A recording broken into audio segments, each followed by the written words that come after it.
জানাজায় গ্র্যান্ড মোসাল্লায় জনসমুদ্র, অশ্রুসিক্ত চোখে প্রিয় নেতাকে বিদায় জানাচ্ছেন ইরানের মানুষ। জোড়া ভূমিকম্পের ক্ষতচিহ্ন বয়ে বেড়াচ্ছেন ভেনেজুয়েলার মানুষ, উদ্ধার কাজে ধীর গতি, নিহত প্রায় ৩,০০০।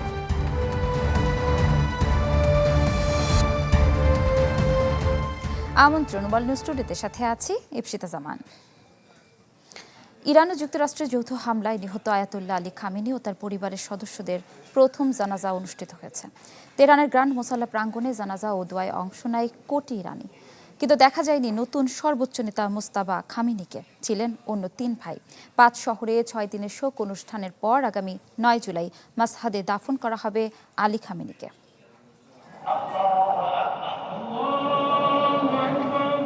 শুক্রবার থেকে শুরু হয়েছে শেষ বিদায়ের আয়োজন, আর রোববার অনুষ্ঠিত হলো যুক্তরাষ্ট্র ও ইরানের যৌথ হামলায় নিহত আয়াতুল্লাহ আলী খামেনি ও পরিবারের সদস্যদের জানাজা। স্থান তেহরানের গ্র্যান্ড মোসাল্লা প্রাঙ্গণ, যা এই মুহূর্তে ইরানের সবচেয়ে আলোচিত স্থান। এই প্রাঙ্গণ ঘিরে দুদিন ধরে শোকে কাতর ইরানি ও বিশ্ব প্রতিনিধিরা। কয়েক লাখ মানুষের উপস্থিতিতে স্থানীয় সময় সকাল ৮টায় শুরু হয় জানাজার নামাজ ও দোয়া। পরিচালনা করেন বিশিষ্ট শিয়া আলেম জাফর সোবহানি। ৯৭ বছর বয়সী এই আলেম পবিত্র শহর কোমের ধর্মীয় শিক্ষা কেন্দ্রগুলোতে দীর্ঘদিন ধরে পাঠদান করে আসছেন। ঐতিহাসিক এই জানাজা ও দোয়ায় কান্নায় ভেঙে পড়তে দেখা যায় অনেককে, যাদের হৃদয় প্রিয় নেতাকে হারানোর শোকে একদিকে যেমন ভারাক্রান্ত, অন্যদিকে প্রতিশোধের আগুনের উত্তাপ। তবে এই জানাজায় দেখা যায়নি নতুন সর্বোচ্চ নেতা মোজতবা খামেনিকে, কিন্তু ছিলেন প্রয়াত আলী খামেনির অপর ৩ ছেলে মাসুদ খামেনি, মুস্তফা খামেনি এবং মেহিসাম খামেনি। উপস্থিত শোকাহতদের জন্য পুরো প্রাঙ্গণে পানি ছিটানোর ব্যবস্থা করা হয়। স্বেচ্ছাসেবীরা বিতরণ করেন ঠান্ডা পানি। জানাজা উপলক্ষে রাজধানী জুড়ে নেওয়া হয় নজিরবিহীন নিরাপত্তা। গুরুত্বপূর্ণ সড়ক, সরকারি স্থাপনা এবং অনুষ্ঠানস্থলে অতিরিক্ত নিরাপত্তা বাহিনী মোতায়েন করা হয়। সম্ভাব্য যে কোনো হামলা ঠেকাতে গোয়েন্দা নজরদারি বাড়ানো হয় এবং আকাশপথেও বিশেষ নিরাপত্তা ব্যবস্থা কার্যকর করা হয়। সোমবার তেহরানে এবং মঙ্গলবার পবিত্র শহর কোমে অনুষ্ঠিত হবে গণশোক যাত্রা। এরপর খামেনির মরদেহ আরও আনুষ্ঠানিকতা সম্পন্ন করতে ইরাকের নজফ ও কারবালা শহরে নিয়ে যাওয়া হবে। পরে বৃহস্পতিবার দাফনের জন্য মরদেহ ফিরিয়ে আনা হবে ইরানের মাশহাদ শহরে। ওয়ালিউল্লাহ ফারুক, চ্যানেল 24। ইরান ও যুক্তরাষ্ট্রের হামলায় নিহত আয়াতুল্লাহ আলী খামেনি ও পরিবারের ৪ সদস্যের জানাজা ও দোয়ার পর মরদেহ রাখা হয়েছে তেহরানের গ্র্যান্ড মোসাল্লায়। এই মুহূর্তে সেখানকার পরিস্থিতি সরাসরি দেখতে যাচ্ছি তেহরানে।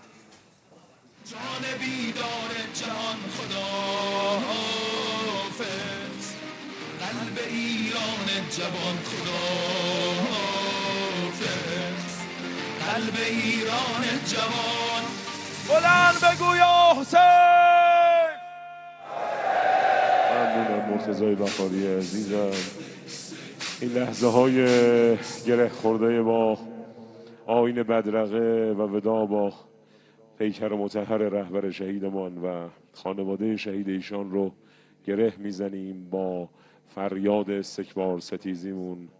عرض کردم تو یکی از همین ترانه‌هایی که این ایام به گوش شما رسید، برای پاسداشت همه دلاور مردان نیروی دریایی سپاه پاسداران انقلاب اسلامی با قطعه‌ای با عنوان تنگه هرمز که اون هم با صدای حامد محضرنیای عزیز شنیدید، اینطور گفتم و دلم میخواد بعدش نشون بدیم که سید علی زنده است. گفتم که قصه شکست آمریکا واسمون شده تماشایی، قصه شکست آمریکا واسمون شده تماشایی. کل دنیا مات ایران و غیرت نیروی دریایی. تو چشای کور استکبار قدرت موشک و پهپاده، روی عرشه شناورها خود سید علی ایستاده.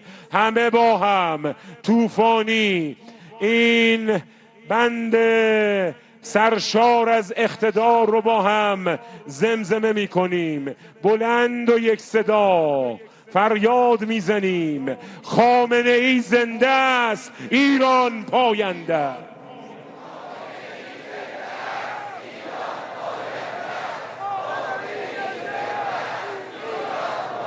پرچمدار پرچم بیاد بالا بلندتر از این فریاد بزن خامنه ای زنده است ایران پاینده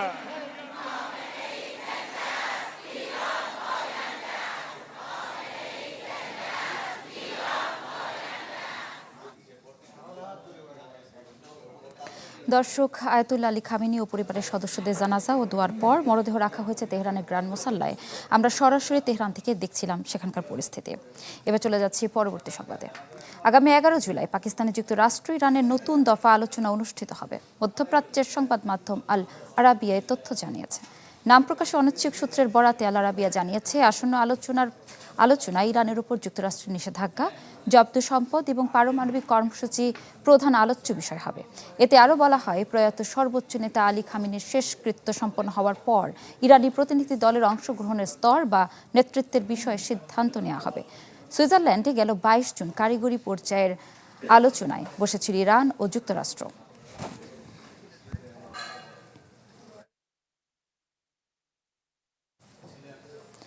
ভেনেজুয়েলায় 10 দিন আগে হওয়া জোড়া ভূমিকম্পের ক্ষতচিহ্ন এখনও বয়ে বেড়াচ্ছে ক্ষতিগ্রস্ত এলাকাগুলোর মানুষ। নিহত বেড়ে দাঁড়িয়েছে 2954 জনে, নিখোঁজ 41,000-এর বেশি। কবে আবার স্বাভাবিক জীবনে ফিরতে পারবেন, এই প্রশ্নই ঘুরপাক খাচ্ছে সব হারিয়ে নিঃস্ব মানুষগুলোর মনে।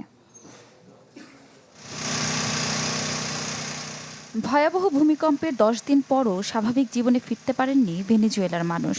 ক্ষতিগ্রস্ত পরিবারগুলোর দিন কাটছে অস্থায়ী তাঁবুতে। ভূমিকম্পের পর এখন পর্যন্ত রেকর্ড করা হয়েছে 942টি আফটারশক। সেই সাথে ভারী বৃষ্টিতে বাড়ছে জনগণের আতঙ্ক। মার্কিন মহাকাশ সংস্থা নাসার প্রাথমিক হিসেব বলছে, গত 24 জুন কয়েক সেকেন্ডের ব্যবধানে আঘাত হানা 7.2 ও 7.5 মাত্রার দুটি ভূমিকম্পে প্রায় 59,000 ভবন ক্ষতিগ্রস্ত বা সম্পূর্ণ ধ্বংস হয়েছে। ক্ষতিগ্রস্ত এলাকায় খাদ্য সংকট ও রোগব্যাধির ঝুঁকি দ্রুত বাড়ছে, এমন সতর্ক বার্তা দিয়েছে জাতিসংঘ। পরিস্থিতি মোকাবেলায় আগামী 3 মাসে 5 লাখ মানুষের জন্য জরুরি খাদ্য সহায়তা দিতে 5 কোটি মার্কিন ডলার তহবিলের আবেদন জানিয়েছে বিশ্ব খাদ্য কর্মসূচি। এত শক্তিশালী ভূমিকম্প আগে কখনো দেখিনি। আমরা ঘরবাড়ি হারিয়ে নিঃস্ব হয়ে গেছি। এখনো চোখ বন্ধ করলে কম্পন অনুভব করি। এর মধ্যে আবার অনেক বৃষ্টিও হচ্ছে। আমি মানসিকভাবে খুবই বিপর্যস্ত। সবকিছুতে এখন ভয় লাগে। ঈশ্বর জানেন তিনি কেন এমন করছেন। ভূমিকম্পে সবচেয়ে বেশি ক্ষতিগ্রস্ত আরাগুয়া, মিরান্দা, লা গুইয়ারা, কারাবোবো, ইয়ারাকুই ও ফ্যালকন রাজ্য। সরকারি তথ্য অনুযায়ী 16,209 জন মানুষ ঘরবাড়ি হারিয়েছেন। দুর্গতদের জন্য 80টি অস্থায়ী আশ্রয় কেন্দ্র স্থাপন করা হয়েছে। এছাড়া জীবিতদের খোঁজে কাজ করছেন 29,567 জন উদ্ধারকর্মী। এর মধ্যে বিদেশি উদ্ধারকর্মী আছেন 3,000 জন। শনিবার লা গুইয়ার অঙ্গরাজ্যের কাটিয়া লামার এলাকায় ধসে পড়া ভবনের ধ্বংসস্তূপ থেকে আরও মরদেহ উদ্ধার করছেন উদ্ধারকারী দল। আন্তর্জাতিক ত্রাণ সংস্থাগুলোর অভিযোগ, উদ্ধার কাজে দ্রুত ও কার্যকর পদক্ষেপ নিতে পারেনি ভেনেজুয়েলা সরকার। তাছাড়া ওষুধ ও খাবার পৌঁছাতে দেরি হয়েছে। তবে এমন অভিযোগ অস্বীকার করেছেন দেশটির অন্তর্বর্তী প্রেসিডেন্ট ডেলসি রদ্রিগেজ। ইফশিতা জামান, চ্যানেল 24। ভয়াবহ তাপপ্রবাহের কারণে বিশ্বের বিভিন্ন দেশে ছড়িয়ে পড়েছে দাবানল। তীব্র গরম, শুষ্ক আবহাওয়া ও দমকা বাতাসের কারণে দ্রুত ছড়িয়ে পড়ছে আগুন। নিয়ন্ত্রণে কাজ করছে দমকল বাহিনী ও সেনা সদস্যরা। নিরাপদ আশ্রয়ে সরিয়ে নেওয়া হচ্ছে স্থানীয় বাসিন্দাদের। দাবানল থেকে বাঁচতে ইউরোপের বিভিন্ন অঞ্চলে জারি করা হয়েছে সর্বোচ্চ সতর্কতা। ইউরোপ জুড়ে অসহনীয় গরম, এর সাথে যোগ হয়েছে ভয়াবহ দাবানল। পুড়ছে বনাঞ্চল, কোথাও কোথাও আগুনের লেলিহান শিখা পৌঁছেছে বাসিন্দাদের দোরগোড়ায়। নিরাপদ আশ্রয়ে সরিয়ে নেওয়া হয়েছে অনেককেই। কিছু এলাকায় জারি করা হয়েছে সর্বোচ্চ সতর্কতা। প্রচণ্ড গরম, শুষ্ক আবহাওয়া ও প্রবল বাতাসের কারণে Spain, Greece, France, Italy, Portugal ও তুরস্কের বনাঞ্চলে দাবানল ছড়িয়ে পড়েছে। ইউক্রেনের চেরনোবিল সহ বিভিন্ন এলাকায় আগুন নিয়ন্ত্রণে কাজ করছে দমকল বাহিনী ও সেনা সদস্যরা। আগুনের ধোঁয়া কিয়েভ পর্যন্ত পৌঁছানোয় দেখা দিয়েছে বায়ু দূষণ। গ্রিসে ভয়াবহ দাবানলের মধ্যে প্রাণ হারিয়েছেন বেশ কয়েকজন। রাজধানী এথেন্সের আশপাশের এলাকায় আগুন নিয়ন্ত্রণে মোতায়েন করা হয়েছে হেলিকপ্টার ও পানিবাহী বিমান। আগুনের ঝুঁকিতে থাকা বহু এলাকা থেকে বাসিন্দাদের সরিয়ে নেওয়া হয়েছে নিরাপদ স্থানে। স্পেনের আরাগনেও ছড়িয়ে পড়ে দাবানল। পুড়ে গেছে 2000 হেক্টরের বেশি এলাকা। আগুন নিয়ন্ত্রণে শতাধিক সেনা ও দমকল সদস্য মোতায়েন করেছে কর্তৃপক্ষ।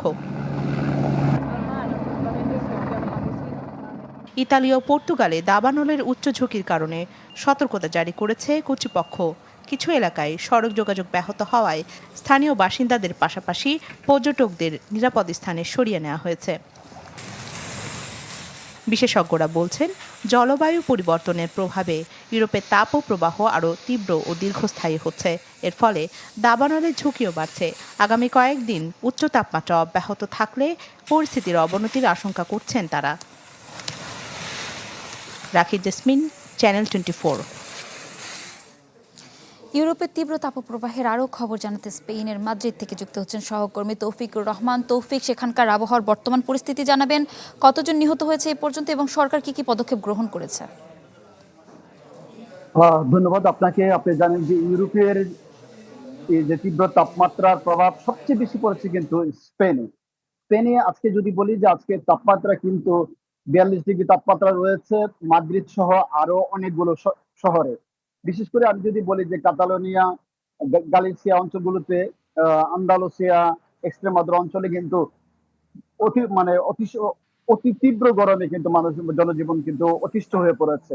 এদিকে কিন্তু এই তীব্র গরমের কারণে কিন্তু সৃষ্টি হচ্ছে দাবানল, আর এই দাবানলে কিন্তু হাজার হাজার মানুষের কিন্তু বাস্তুহারা হয়েছে। ইতিমধ্যে আপনারা জানেন যে এই দাবানলের কারণে কিন্তু আমরা মৃত্যুর খবরে পেয়েছি। ইতিমধ্যে 2 জনের মৃত্যুর খবর আমরা নিশ্চিত করে পেয়েছি যে ইতিমধ্যে 2 জনের মৃত্যু হয়েছে এই দাবানলের কারণে। এবং স্থানীয় প্রশাসন যে উদ্যোগটা নিয়েছে যে দাবানল এলাকাতে ওই কিছু কিছু রাস্তা কিন্তু বন্ধ করে দেওয়া হয়েছে এই আগুনের ঝুঁকি এড়ানোর জন্য। আর পাশাপাশি আমি বলবো যে সরকার আসলে অনেকগুলো পদক্ষেপ হাতে নিয়েছে। তার মধ্যে স্থানীয় প্রশাসনকে সরকার নির্দেশনা দিয়েছে যে সবসময় প্রস্তুত থাকার জন্য, এবং স্থানীয় হসপিটালগুলোকে একদম প্রস্তুত রাখা হয়েছে।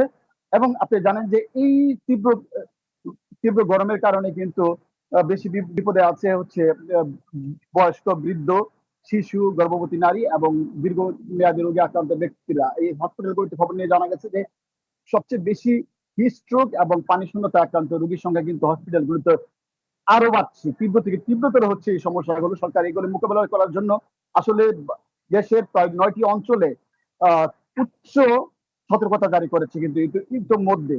এবং সরকার যেটা বলছে যে অতি জরুরি না হলে যেন রোদে বের না হয়, আর রোদে বের হলে যেন অবশ্যই ছাতা ব্যবহার করে, এবং পর্যাপ্ত পানি পান করার কথা বলা হয়েছে, এবং পাতলা কাপড় পরিধানের কথা বলা হচ্ছে। এই স্থানীয় মিডিয়াগুলোতে কিন্তু এই তীব্র গরম নিয়ে কিন্তু সচেতনতামূলক বিভিন্ন প্রোগ্রাম চালু রয়েছে। এবং পাশাপাশি যেই গণপরিবহন গুলো আছে এগুলো যদি খুব জরুরি না হয় এগুলো এড়িয়ে চলার কথা কিন্তু সরকার পরামর্শ দিচ্ছে। এবং পাশাপাশি আপনাকে বলবো যে এই জলবায়ু পরিবর্তনের প্রভাবে আবহাওয়াবিদরা যেটা বলছেন যে জলবায়ু পরিবর্তনের ফলে গ্রিন হাউসের যে এফেক্ট সেটা কিন্তু ভোগ করছে ইউরোপবাসী। এবং এই জলবায়ু পরিবর্তনের ফলে এই যে তীব্র গরম এটা ঘন ঘন হচ্ছে এবং দীর্ঘমেয়াদী হচ্ছে। এবং এই তীব্র তৌফিক, অসংখ্য ধন্যবাদ আপনাকে। দর্শক, ইউরোপ জুড়ে চলছে তীব্র তাপপ্রবাহ, সেই খবরই যাচ্ছিলাম আমরা স্পেনের মাদ্রিদ থেকে যুক্ত হয়ে। যুদ্ধ পরিস্থিতি নিয়ে রুশ প্রেসিডেন্ট ভ্লাদিমির পুতিন ও ইউক্রেনের প্রেসিডেন্ট ভলোদিমির জেলেনস্কির সঙ্গে আলাদাভাবে ফোনে কথা বলেছেন মার্কিন প্রেসিডেন্ট ডোনাল্ড ট্রাম্প। আলোচনায় প্রাধান্য পায় ইউক্রেন যুদ্ধ, ইরানের পরিস্থিতি ও ভবিষ্যৎ কূটনৈতিক উদ্যোগ সহ বিভিন্ন বিষয়। রুশ প্রেসিডেন্টের সহকারী ইউরি উসাকভ জানান, ট্রাম্প ও পুতিনের মধ্যে 1 ঘন্টার বেশি কথা হয়। এতে আন্তর্জাতিক বিভিন্ন গুরুত্বপূর্ণ বিষয় নিয়ে হয় মতবিনিময়। পুতিন বলেন, রাজনৈতিক কূটনৈতিকভাবে যুদ্ধের সমাধান চায় মস্কো, তবে এক্ষেত্রে রাশিয়ার দীর্ঘদিনের নীতিগত অবস্থান ও শর্তগুলো পুরোপুরি বিবেচনায় নিতে হবে। রুশ বাহিনী পুরো যুদ্ধফ্রন্ট জুড়ে অগ্রসর হচ্ছে বলেও দাবি করেন পুতিন। আর ট্রাম্পের সাথে যুদ্ধক্ষেত্রের সর্বশেষ পরিস্থিতি ও যুদ্ধবিরতির বাস্তব সম্ভাবনা নিয়ে আলোচনা করেন জেলেনস্কি। ইউক্রেন যুদ্ধ নিয়ে যুক্তরাষ্ট্রের বিশেষ দূত স্টিভ উইকটফ ও যুক্তরাষ্ট্রের ট্রাম্পের জামাতা জ্যারেড কুশনারের মধ্যস্থতা চালিয়ে যাচ্ছে। উপযুক্ত সময়ে তারা মস্কো সফর করবেন বলেও জানান রুশ প্রেসিডেন্টের সহকারী ইউরি।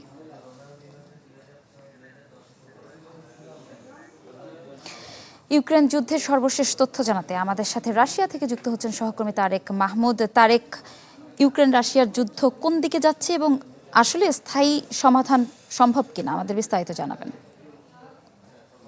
ধন্যবাদ।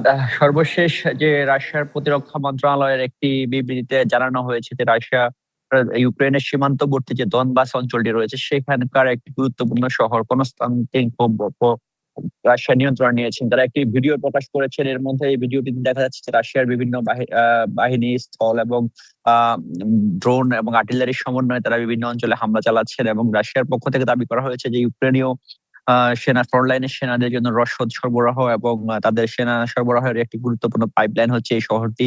এটি তাদের যে রাশিয়ার যে লক্ষ্য রয়েছে দনবাস অঞ্চলটি পুরোপুরি তাদের নিয়ন্ত্রণে নেওয়ার জন্য, এটি সেই নিয়ন্ত্রণ সেই দিকে আরো এক ধাপ এগুলো বলে তারা জানিয়েছে। তো সেখানে এই আরো দেখা যাচ্ছে মানে রাশিয়ান যে বাহিনী রয়েছে তারা বিভিন্ন পুরো অঞ্চলটি জুড়ে আরো যে ইউক্রেনীয় বাহিনী রয়েছে তাদেরকে সম্পূর্ণভাবে নির্মূল করার জন্য অভিযান চালিয়ে যাচ্ছেন, যেটি আসলে রাশিয়ার পক্ষ থেকে একটি বড় অগ্রসর বলে তাদের বড় সুবিধা বলে বর্ণনা করা হয়েছে। কিন্তু এই বিষয়টি ইউক্রেনীয় দিক থেকে আবার সেটি ভিত্তিহীন বলে দাবি করেছেন। তারা বলেছেন যে শহরে ইউক্রেনীয় বাহিনী এখনো তাদের নিয়ন্ত্রণ ধরে রেখেছে। যা ছিল রাশিয়ার দিক থেকে আজকের সর্বশেষ আপডেট। এবং গত ২৪ ঘন্টার মধ্যে রাশিয়ার সেন্ট পিটারবার্গ অঞ্চলের একটি লেনিনগ্রাদ শহরে সেখানে একটি রাশিয়ার তেল শোধনাগারে হামলা চালানো হয়েছে ইউক্রেনের পক্ষ থেকে দাবি করা হয়েছে, যদিও এই বিষয়টি সম্পর্কে রাশিয়ার কোনো বিবৃতি পাওয়া যায়নি। তো এই মুহূর্তে যুদ্ধের জন্য যে আসলে যে সামরিক এবং এই বিভিন্ন স্থাপনাগুলোকে লক্ষ্যবস্তু করা হচ্ছে ড্রোন এবং ক্ষেপণাস্ত্র হামলার মাধ্যমে। তবে এই মুহূর্তে রাশিয়া আর একটি দাবি করেছে যে তারা ইউক্রেনের যে ক্ষেপণাস্ত্র যেখানে প্রস্তুতকরণ একটি কেন্দ্র তারা গড়িয়ে দিয়েছে, সেই ক্ষেত্রে ইউক্রেন তাদের ক্ষেপণাস্ত্র উৎপাদনে দুর্বল হয়ে পড়েছে এবং সেটি রাশিয়ার জন্য একটি বড় সুবিধা মনে হচ্ছে। এবং ঠিক যেটি আপনি বলছিলেন, এর মধ্যে কূটনৈতিক তৎপরতাও দেখা যাচ্ছে যে দুই দেশের মধ্যেই যেটি মার্কিন মধ্যস্থতায় রাশিয়ার প্রেসিডেন্ট ভ্লাদিমির পুতিনের সাথে মার্কিন প্রেসিডেন্টের একটি ফোনালাপ হয়েছে এবং জেলেনস্কির সাথে একটি ফোনালাপ হয়েছে। সেটি আসলে দুই পক্ষই আমেরিকার সহায়তা চেয়েছে যুদ্ধটি বন্ধ করার জন্য। কিন্তু বাস্তবতা যেটি হচ্ছে যে রাশিয়ার যে শর্তগুলো রয়েছে সেগুলো আসলে সম্পূর্ণভাবে রাশিয়া অর্জন হওয়া পর্যন্ত রাশিয়া যুদ্ধ বন্ধ করবে না বলে রাশিয়া বারবারই বলে আসছে এবং রাশিয়া তাদের অবস্থানে অনড় রয়েছে। আমরা বুঝতে পেরেছি, অসংখ্য ধন্যবাদ আপনাকে। দর্শক, আমরা সরাসরি যুক্ত ছিলাম রাশিয়া থেকে। স্বাধীনতা ২৫০তম বার্ষিকী উদযাপনে বর্ণিল আলোয় সেজে উঠল যুক্তরাষ্ট্রের প্রাণকেন্দ্র নিউ ইয়র্ক। ৪ জুলাই সন্ধ্যা নামতে ইস্ট রিভারে আকাশ জুড়ে শুরু হয় রঙিন আতশবাজির মনোমুগ্ধকর প্রদর্শনী। লাল, নীল, সাদা, সোনালী ও রূপালী আলোর ঝলকানিতে যেন এক উৎসবের নগরীতে পরিণত হয় বিশ্বের অন্যতম ব্যস্ত এই মহানগর। যুক্তরাষ্ট্র থেকে সিদ্দিকুর রহমান সুমনের পাঠানো তথ্যচিত্রে ডেস্ক রিপোর্ট। ২৫০ বছরে পদার্পণ করেছে ১৮ শতকে স্বাধীনতার ঘোষণার মধ্য দিয়ে যাত্রা শুরু করা যুক্তরাষ্ট্র। সেই দীর্ঘ ইতিহাসের গৌরব, স্বাধীনতার চেতনা এবং জাতীয় ঐক্যের বার্তা তুলে ধরতে প্রতি বছরের মতো এবারও আছে বর্ণাঢ্য আয়োজন। সন্ধ্যার আগেই বিভিন্ন জায়গা থেকে লোকে লোকারণ্য হয়ে ওঠে ব্রুকলিন ব্রিজ এবং এর আশপাশের এলাকা। রাত ৯টার পর যখন নিউ ইয়র্কের আকাশ অন্ধকারাচ্ছন্ন, ঠিক তখনই আলোর ঝলকানিতে দিনের আলোর রূপ নেয় ম্যানহাটনের দিগন্ত। এবারের প্রদর্শনীতে দেখা যায় অত্যাধুনিক প্রযুক্তির ব্যবহার। ৬০,০০০-এর বেশি শেল ব্যবহার করা হয়েছে এবারের আয়োজনে, যা মন্ত্রমুগ্ধ করে রাখে দর্শকদের। আলোর বিস্ফোরণের সঙ্গে করতালি ও উচ্ছ্বাসে মুখর হয়ে ওঠে চারপাশ। শিশু থেকে প্রবীণ সব বয়সী মানুষের অংশগ্রহণে স্বাধীনতা দিবস পরিণত হয় এক মিলন মেলায়। স্থানীয় বাসিন্দাদের পাশাপাশি বিশ্বের নানা দেশ থেকে আসা পর্যটকদের উপস্থিতিতে উৎসব মুখর পরিবেশ তৈরি হয় পুরো শহর জুড়ে। আমরা প্রতি বছরই আসি, এই দিনটার জন্য আমরা অনেক ওয়েট করে থাকি। We're in New York right now in Brooklyn, gonna watch the 4th of July fireworks. Very excited to be here. I've been here before, right? আমি আসছি অনেকবারই আসছি, কিন্তু এইবারের এইটা it's different. অনেক ভালো লাগছে, অনেক মানুষ আসছে, অনেক ফায়ারওয়ার্ক ছিল। I really enjoyed the firework. Lots of people were there celebrating, enjoying the firework, looking at the city, the skyline, everything lit up. আমাদের যুক্তরাষ্ট্রের ২৫০তম জন্মদিন, তো আমরা এখানে আসছি বিশ্বের, শুধু আমেরিকার না পুরো বিশ্বের সবচেয়ে বড় আতশবাজি দেখতে। যুক্তরাষ্ট্রের এই ঐতিহ্যবাহী আয়োজন শুধু বিনোদন নয়, বরং সাংস্কৃতিক সম্প্রীতি ও অংশীদারিত্বের প্রতীক। এদিকে উৎসবকে ঘিরে নিউ ইয়র্ক সিটি প্রশাসন নেয় ব্যাপক নিরাপত্তা ব্যবস্থা। আইনশৃঙ্খলা রক্ষাকারী বাহিনীর সদস্যদের পাশাপাশি জরুরি সেবা সংস্থার কর্মীরা বিভিন্ন গুরুত্বপূর্ণ স্থানে দায়িত্ব পালন করেন। Desk report, channel 24। যুক্তরাষ্ট্রে এবার স্বাধীনতা দিবসের কুকআউট পার্টির খরচ পৌঁছেছে রেকর্ড পর্যায়ে। আমেরিকান ফার্ম ব্যুরোর জরিপ বলছে 10 জনের খাবারে খরচ গতবারের চেয়ে 4% বেশি, যা সামগ্রিক মূল্যস্ফীতির প্রায় সমান্তরাল। অঞ্চলভেদে খরচেও রয়েছে বড় তারতম্য। খুচরা দাম বাড়লেও কৃষকের ভাগ্যে জুটছে সামান্যই। 250 বছরে মার্কিন যুক্তরাষ্ট্র, কিন্তু স্বাধীনতা দিবসে একসাথে পরিবার নিয়ে বসে খাবারের আয়োজনের রীতিতে ভাগ বসিয়েছে অতিরিক্ত দাম। $73.82। এবার স্বাধীনতা দিবসের কুকআউট পার্টিতে 10 জনের খাবারের খরচ উঠেছে এই রেকর্ড অঙ্কে। মাথাপিছু ব্যয় $7.38।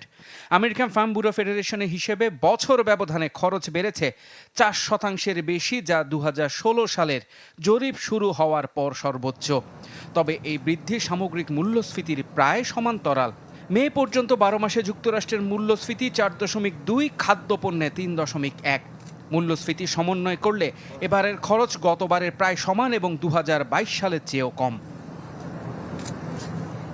মূল্যবৃদ্ধির পেছনে সবচেয়ে বড় ভূমিকা গরুর মাংসের। 2 পাউন্ড গরুর মাংসের দাম বেড়েছে 5.5%, বার্গার বানের 7, স্ট্রবেরিতে 12, আইসক্রিমে 5, মুরগির মাংসে 3.5। তবে বার্ড ফ্লু কাটিয়ে ওঠায় ডিমের খরচ কমেছে। আঞ্চলিক ব্যবধানও স্পষ্ট। পশ্চিমাঞ্চলে সবচেয়ে বেশি খরচ, 10 জনে $80, সবচেয়ে কম উত্তর পূর্বাঞ্চলে $71।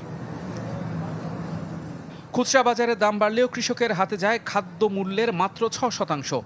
পানীয় সহ পূর্ণাঙ্গ বারবিকিউ আয়োজনে খরচ পড়তে পারে মাথাপিছু $16 পর্যন্ত। মূল্যস্ফীতি সমন্বয় করলে গত 1 দশকে কুকআউটের প্রকৃত খরচ প্রায় অপরিবর্তিত, শুধু গরুর মাংসের দাম বাদে। গড় সাপ্তাহিক আয়ের মাত্র 0.6% খরচ হয় একটি কুকআউট খাবারে। 10 বছর আগেও যা ছিল একই। অথচ এই বাড়তি দামের সিংহভাগ পৌঁছাচ্ছে না মার্কিন কৃষকের ঘরে।